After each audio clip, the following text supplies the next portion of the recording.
Hi, I'm Commissioner Jim Baker of the Vermont Department of Corrections, and formerly the Director of the Vermont State Police and the Police Chief in Rutland City, Vermont. More importantly, I'm part of the Vermont first responder community. EMS, fire, law enforcement, dispatch, corrections. We're all tired from the constant stress. We are pretty good at handling this short-term situational stress, but 2020 has thrown us all a curveball. In these unprecedented times, our state first responders are facing a once-in-a-lifetime challenge. While we may have different jobs and uniforms, we are united in the critical role we play in our fight against COVID-19 and the safety and security of our communities. A piece that I have learned to deal with more is my mind. A lot of things are racing through my mind every single moment of every single day. Not just about the job, but about what is coming next, what might I bring to my family, things like that. We're finding ourselves in a new normal that doesn't feel normal. Our fight against the coronavirus has created incredible changes in how you perform your jobs, an increased threat to your personal safety. It's an invisible threat, and no one knows who's positive. Could I be the one that brings it home? This is a little bit different. There are a lot of additional stressors associated with the pandemic. The constant stress and uncertainty you're facing in this pandemic has consequences for your physical and mental health, and ultimately your ability to protect the public and your family. We're all tired, and so it'd be easy to say that we'll get more sleep in the future, but that may not be possible. These complex issues and changes in the dynamics of your job can increase stress levels that, when combined with prolonged exposure, can become unhealthy and detrimental to your well-being.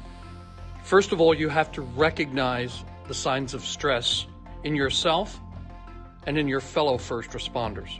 Some of the stressors that have entered into my life that have manifested themselves in anger and frustrations. Building and maintaining our resiliency is key to managing the long-term stress created by these difficult and trying times. If you notice signs of unhealthy stress levels in yourself or your teammates, there are steps you can take and should take. To take care of each other, you talk. You share how you're coping. Utilize resources like EAP, peer support, a clinician, or any other professionals that can assist. It comes down to how you treat yourself, how you treat your body, is going to be a direct result of how you feel and how you can cope with some of the stressors, in this case of the COVID-19 pandemic.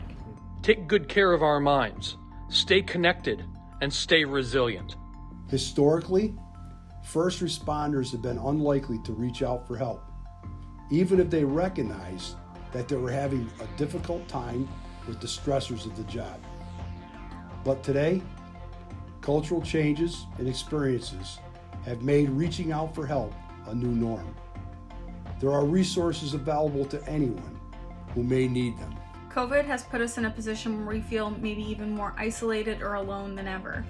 Know that you're not alone and that it's okay to ask for help. More importantly, it's okay to not feel okay. Utilize resources like peer support or lean on another family, friend, or someone that you trust. Some of the key components of resiliency are getting enough sleep, exercising, practicing self-care, physical and emotional, knowing your purpose, the job, and why you get up in the morning, focus on the positives, practicing mindfulness, and maintaining positive relationships. And if you're concerned about someone urgently, call 911 to get some help.